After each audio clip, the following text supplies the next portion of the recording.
성도 여러분, 평안하셨습니까? 2021년 새해가 밝았습니다. 오늘 에베소서 4장에 있는 말씀을 통해서 그리스도 안에서 더욱 자라가라 라는 제목으로 함께 은혜의 말씀 나누도록 하겠습니다.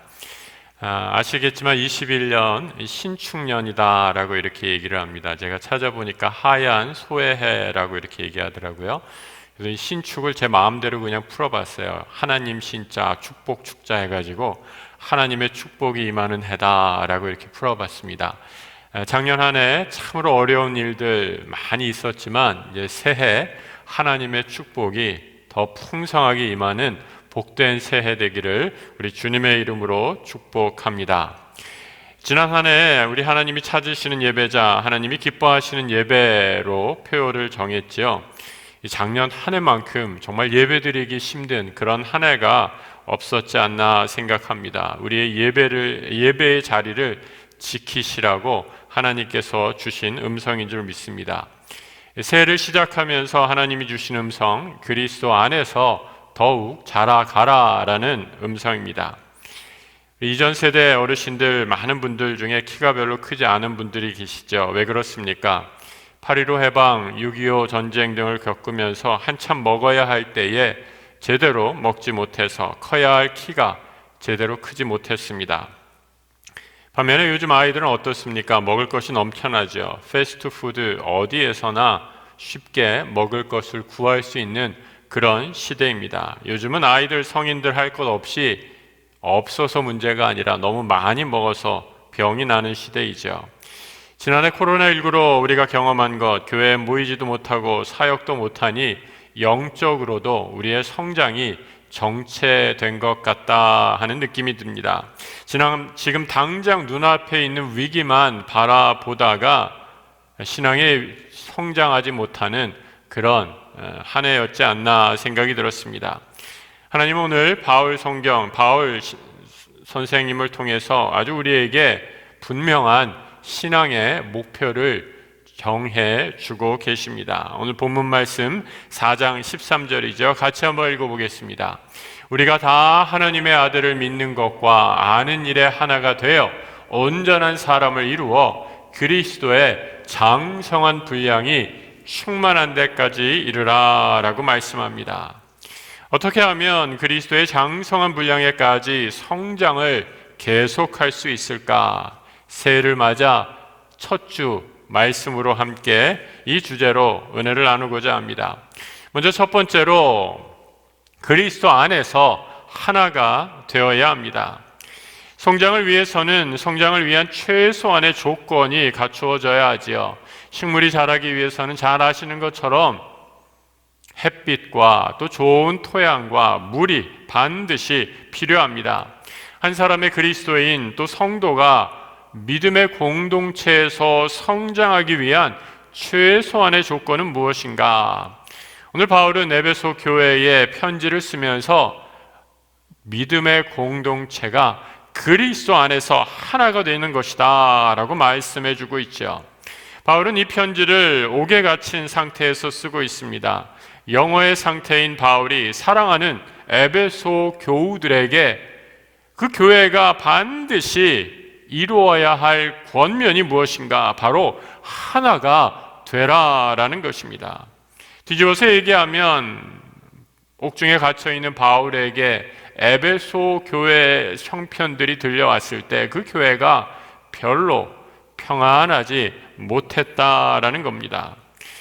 바울은 한 곳에 머물러 목회하는 그런 목사였다라기보다 복음을 전하며 다니는 순회 선교사였습니다. 그런데 에베소 교회와 바울의 관계 다른 지역보다 더 각별했지요. 사도행전 18장을 보면 고린도를 거쳐서 에베소에 머무릅니다. 그리고 그 회당에 들어가서 이런 일이 벌어지죠. 에베소에 와서 그들을 거기 머물게 하고 자기는 회당에 들어가서 유대인들과 변론하니 여러 사람이 더 오래 있기를 청하되 허락하지 아니하고 작별하여 이르되 만일 하나님의 뜻이면 너희에게로 돌아오리라 하고 배를 타고 에베소를 떠났다 말씀합니다. 그리고 말대로 하나님의 뜻이었는지 다시 에베소로 돌아와서 이곳에서 두란노라는 서원에서 말씀을 전하면서 2년간 에베소에 머물게 돼서 에베소 교회가 시작이 됩니다. 바울이 처음 에베소를 들렸을 때가 대략 53년경이었고 옥중에서 이 에베소 교회에 편지를 썼던 때를 63년으로 잡고 있는데, 그렇다면 에베소 교우들은 대체로 예수 믿은 지 한 10년 정도 되었던 신앙인들입니다.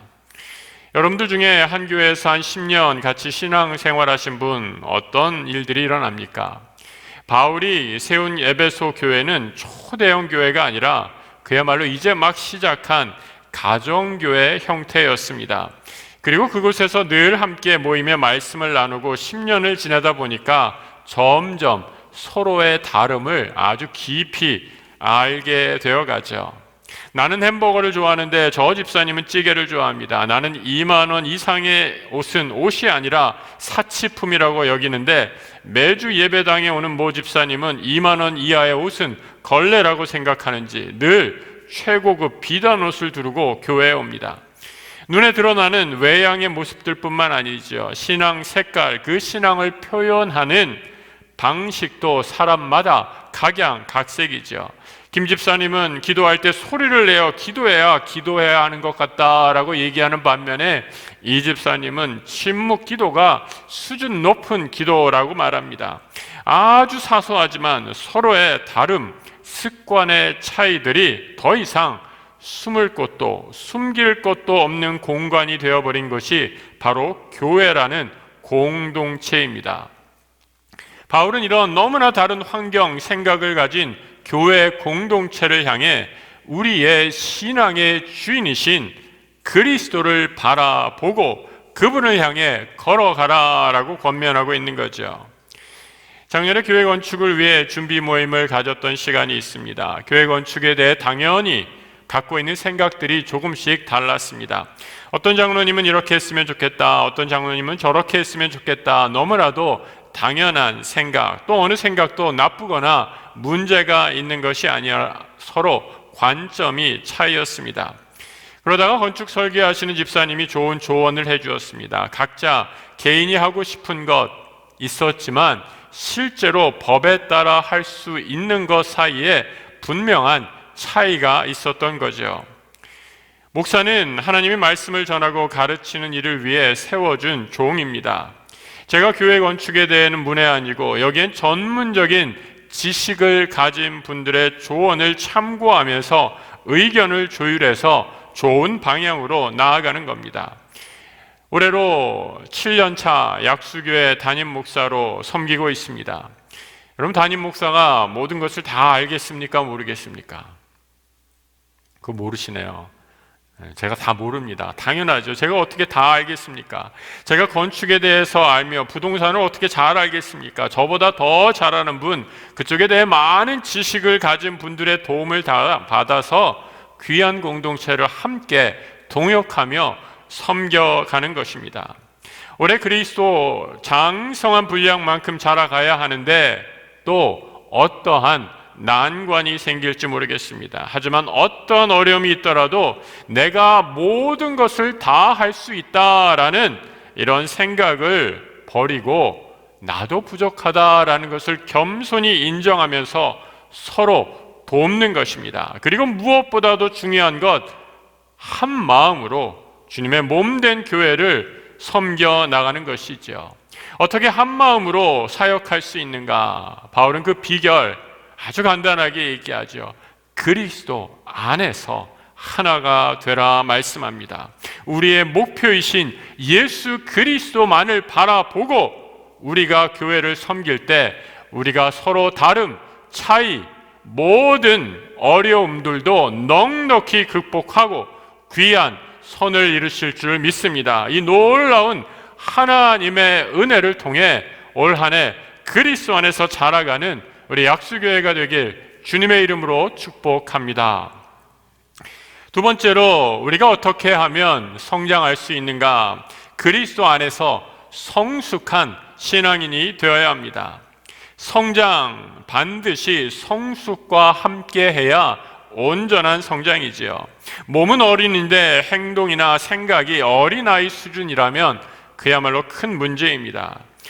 오늘 본문 4장 14절의 말씀이죠. 이는 우리가 이제부터 어린아이가 되지 아니하며 사람의 속임수와 간사한 유혹에 빠져 온갖 교훈의 풍조에 밀려 요동하지 않게 하려 함이라.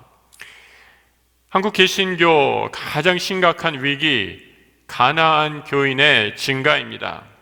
최근 5년 사이 가나안 교인이 2배로 증가했다라고 합니다. 여러분, 가나안 교인 어디에 있는지 아시죠? 가나안 교회 주소가 없습니다. 스스로 개신교인이고 교회에 다닌다라고 하지만 교회에 출석하지 않는 사람, 더 이상 교회에 출석하지 않고 공동체를 섬기지 않는 사람, 이런 사람들을 가나안 교회에 다니는 가나안 성도다라고 얘기합니다. 아마도 코로나19 중에 더 많이 증가했으리라 예상합니다. 가나안 교인이 증가하는 여러 가지 이유가 있죠. 한 통계 조사를 보니까 44% 정도가 얽매이기 싫어서다라고 대답했습니다. 다음으로 목회자들에 대한 좋지 않은 이미지, 교인들이 배타적이고 이기적이어서 가나안 교회 성도가 됐다라는 퍼센테이지가 25% 정도 되었습니다. 사람에게 느꼈던 실망감이 교회를 떠난 주된 이유였죠. 5년 전, 그러니까 코로나가 닥치기 한참 전에 조사했을 때 가나안 성도가 되는 주된 이유는 게을러서 직장 문제, 가정, 집안 문제, 이 3가지 이유가 거의 70%에 육박했습니다. 주로 개인적인 또 가정의 여러 가지 형편 때문에 교회에 나가지 않았다면 최근에 가나안 성도가 되는 주된 이유, 사람들, 공동체에게서 받은 상처 때문입니다. 이렇게 교회를 떠나게 되면 나타나는 두드러진 현상, 냉담해지는 거죠. 마음이 다 식어버립니다. 그리고 교회에 대한 부정적인 감정을 갖게 되죠. 최근에 언론이나 인터넷, 교회를 다룬 부정적인 기사가 넘쳐나고 이런 가나안 교인들은 더욱 양산되고 있습니다. 여러분, 이런 위기 속에서 우리 교회 어떻게 해야 합니까? 저는 어느 때보다도 우리 성도들의 믿음의 성숙이 중요한 시기라고 생각합니다.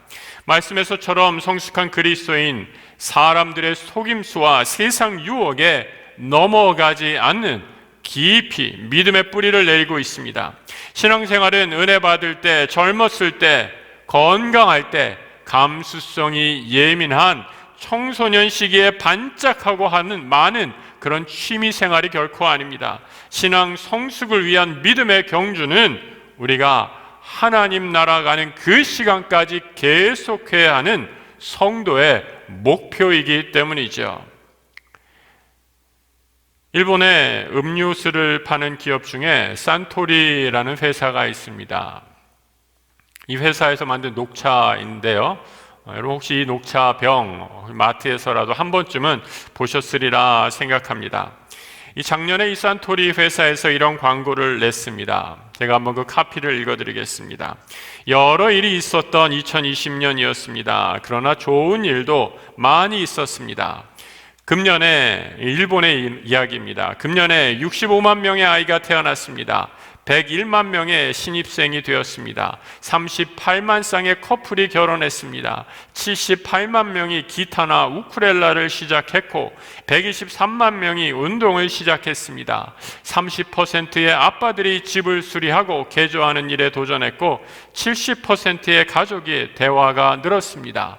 484만 마리의 애완동물이 재택근무를 도왔습니다. 160개의 혹성이 발견되었고 농구 시합 때 44만 점의 골이 들어갔습니다. 80만 구리에 벚꽃이 피었습니다. 구름은 흘러가고 오늘도 무지개는 뜹니다. 소망이 생깁니다. 어느 때라도. 여러분, 이게 음료수 광고 회사의 카피라이트였습니다. 세상 음료수 회사조차도 어둡고 캄캄했던 지난해 중에 소망을 발견하는 모습을 보게 됩니다. 저는 일본 선교사님이 보내주신 산토리 광고 카피를 읽으면서 하늘나라 소망을 두고 살아가는 우리 성도들이 지녀야 할 성숙함이 무엇일까 생각해 보았습니다. 많은 분들이 너무 살기 힘들고 어려워서 또 코로나가 장기화되니 우리가 절망하고 소망을 잃어버렸습니다. 그 이유 정말 따지고 보면 세상에 넘쳐납니다. 점점 하나 둘씩 늘어만 가는 것 같습니다. 하지만 이런 태도는 세상 사람들이 갖는 태도이지요. 성도의 소망 근거는 근본적으로 이 땅에 있지 않기 때문이죠. 우리는 녹슬거나 해치지 않은 저 천국에 소망을 두고 살아가는 천국 시민들이기 때문이죠. 이 흔들리지 않는 소망을 붙잡고 살아가는 사람이야말로 성숙한 그리스도인이다 말씀드릴 수 있습니다. 하나님은 우리를 교회라는 공동체로 불러주셨습니다. 교회를 통해 믿음의 성장과 성숙을 이루라고 불러주신 것이지요. 세상은 내가 이만큼 가지고 이만큼 성취했음을 자랑합니다. 내가 아니면, 정치에서는 우리 당이 아니면 세상이 어떻게 될 것처럼 선전합니다. 그러니 세상은 늘 다투고 싸움이 일어날 수밖에 없지요. 하지만 교회는 어떠합니까? 하나님 아니면 아무것도 아닌 사람들이, 하나님 없이는 소망 없는 사람들이 모여 사는 공동체, 그것이 바로 교회 공동체입니다. 교회가 소망의 공동체이긴 하나 우리 교회 안에, 여러분 어떻습니까? 다 아시죠? 우리 교회 안에 성숙한 사람만 있는 것이 아니라 미성숙한 분들도 있습니다. 내가 얼마나 성숙한지 아닌지 판별하는 방법, 내가 얼마나 교회 내 다툼과 관련이 있나 보면 됩니다. 내가 가는 곳마다 다툼과 싸움이 일어난다면 물어볼 것도 없이 미성숙한 사람이지요. 교회에 이런 사람밖에 없다면 교회도 분열되고 갈라질 것입니다. 반대로 내가 가는 곳마다 다툼이 그치고 평화가 찾아온다면 그분은 분명히 믿음에 있어서 성숙한 분입니다. 어떻게 그럴 수 있습니까? 성숙한 분들의 특징, 사람을 바라보다가 낭망하고 절망하고 포기하지 않습니다. 오직 그리스도만을 바라보며 겸손과 인내로 미성숙한 분들을 사랑 안에서 용납하고 끝까지 인내하기에 교회가 하나 되어 가는 것이죠. 저는 새해를 맞아 우리 교회에 성숙한 분이 많아지기를 간절히 기도합니다. 얼마나 많아졌으면 좋겠는가? 우리가 기다리는 간절한 코로나 백신, 그 백신 기사를 읽으면서 백신을 통해 목표하는 것이 집단 면역이라고 하더라고요. 전체 인구의 최소한 60% 정도가 면역력을 가져야지 코로나가 종식될 수 있고 이 어려움이 끝난다라는 겁니다. 저 혼자 한번 상상을 해보았습니다. 우리 교회 성도들 60%가 예수 그리스도만을 바라보고 교회를 섬기는 성숙한 그리스도인이라면 하나님이 우리 약수교회를 얼마나 기뻐하실까? 우리 약수교회에만 오면, 또 우리 교회 성도들과 교제하기만 하면 교회의 반사회성, 목회자의 도덕적 불감증에 지치고 마음이 다친 사람들이 생명의 약수물 마시고 그 모든 아픔과 상처들이 다 치유가 된다면 얼마나 하나님 기뻐하실까? 오랫동안 열정을 잃어버린 가나안 성도가 약수에 성숙한 그리스도인들과 함께 간절히 드리는 중보기도를 통해 그것이 마중물이 되어 잃어버린 신앙의 열정을 회복하는 역사가 일어난다면 하나님 얼마나 기뻐하실까? 바라기는 우리 교회의 새해에 믿음의 성장과 성숙을 더 많이 이루어서 우리 교회 모든 성도들이 성숙한 그리스도인이 되는 놀라운 역사가 일어나기를 우리 주님의 이름으로 축복합니다. 세 번째로, 그리스도 안에서 자라가기 위해 우리는 그리스도의 주권을 삶의 모든 영역으로 확대해야 합니다. 오늘 본문에서 바울은 그리스도는 교회의 머리이다라고 말씀하고 있습니다. 머리는 몸의 모든 지체를 지배하고 명령하는 기관이지요. 성도는 머리이신 그리스도의 명을 따라 거룩한 삶을 살아가는 존재입니다. 머리이신 그리스도의 말씀을 따라 살아가는 모습, 오늘 본문 4장 15절에서 이렇게 말씀합니다. 오직 사랑 안에서 참된 것을 하여 범사에 그에게까지 자랄지라. 그는 머리니 곧 그리스도라. 우리가 자라가야 할 영역, 범사, 우리 모든 일 가운데 그리스도에게까지 자라가라 라고 말씀합니다. 성도는 교회 생활뿐만 아니라 범사에, 우리의 모든 삶의 영역에 그에게까지, 주님께 자라가는 것을 목표로 해야 합니다. 그 이유 바로 예수 그리스도가 우리의 머리 되시기 때문이죠. 그리스도가 우리의 머리다라는 말씀의 의미, 바로 주님의 주권을 의미합니다. 신앙이란 바로 예수가 내 삶의 머리이심을, 주님이 주권을 인정하는 삶의 태도이기 때문입니다. 이전에 코로나가 닥치기 전에 교회와 세상의 담이 참 높았습니다. 교회의 담이 높아서 우리끼리 이 안에서만 잘 모이고 또 기쁘게 생활해도 별로 큰 문제가 없고 하나님이 이 안에 있는 이상 우리를 지켜주는 듯 했습니다. 하지만 코로나 이후로 우리를 지켜주는 교회의 담이 다 무너지고 말았습니다. 그럼 앞으로도 교회는 없어지고 사라져야 하는 걸까요? 결코 아니죠. 반대로 교회에만 갇혔던 우리의 신앙이 이제 우리의 삶의 모든 영역으로 확장돼 범사에까지 뻗어나가야 합니다. 지금까지 교회에서만 모여 하던 신앙훈련이 이제는 가정과 직장과 온 세상에 확대되어야 하죠. 이런 면에서 코로나는 하나님의 주권이 우리의 삶의 모든 영역으로 확대되어가는 절호의 기회라고 할 수 있습니다. 새해 첫 주가 지나고 1월 11일부터 목회 비전 수련회를 계획하고 있습니다. 함께 기도해 주시기 바랍니다. 저와 우리 목사님들, 우리 성도들의 삶에 주님의 주권이 확대돼야 할 영역이 어디인지 구체적으로 살펴가면서 말씀의 은혜를 나누려고 합니다. 꼭 부탁드립니다. 말씀을 들으면서 그냥 듣지 마시고 올 한 해 내가 자라가야 할 구체적인 영역과 목표, 그 계획을 세우고 임해 주시기 바랍니다. 말씀 읽기와 묵상이 부족하다고 여겨졌던 분들, 올 한 해 코로나 중에도 어떻게 하면 하나님 말씀을 더 가까이 할 수 있을지, 어떻게 하면 이 말씀을 가지고 내가 날마다 묵상할지를 구체적인 목표를 세우고 실천해 주시기 부탁합니다. 기도는 교회에서만 하는 것으로 알았는데 교회에 모이지도 못하니 기도가 중단된 분들이 있으십니까? 올해 기도에 집중하는 것을 목표로 삼고 기도 훈련에 참여해 주시기 바랍니다. 말씀과 기도 다 잘했는데 교회를 섬기는 일에 게을렀던 분들 계십니까? 저는 이 시기야말로 여러분의 은사를 교회 공동체를 위해 사용하라고 권면드립니다.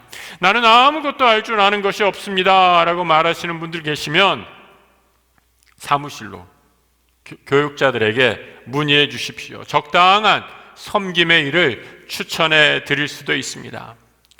올 한 해는 그리스도 안에서 나와 너의 다름의 차이에도 불구하고 오직 그리스도 안에서 하나 되어 교회를 섬기십시다.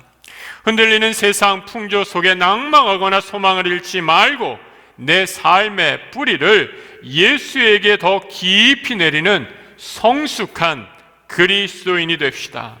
마지막으로 우리의 유일한 소망이신 그리스도의 주권, 주인 되심을 내 삶의 모든 영역으로 확장하여서 나의 은사를 마음껏 하나님 나라를 위해 드리는 우리 모든 성도들 되시길 우리 주님의 이름으로 축복합니다. 함께 기도하겠습니다. 하나님, 우리에게 2021년 새해를 허락해 주시니 감사합니다. 어려웠던 지난해 우리의 삶이 참 많이 흔들렸습니다. 하지만 새해 그리스도 안에 더욱 자라가길 간절히 소망합니다. 예수 그리스도 안에서 하나 되는 교회 되게 하옵소서. 서로의 다름과 차이에도 믿음에 깊이 뿌리를 내리고 서로 용납하며 사랑하고 흔들리지 않는 성숙한 신앙인 되게 하소서. 그리하여 내 삶의 모든 영역에 예수 그리스도가 주인 되시는 그리스도의 주권이 더 확장되는 복된 한 해 되게 하여 주옵소서. 우리 삶의 주인이신 우리의 모든 것 되신 예수 그리스도 이름으로 기도드립니다. 아멘.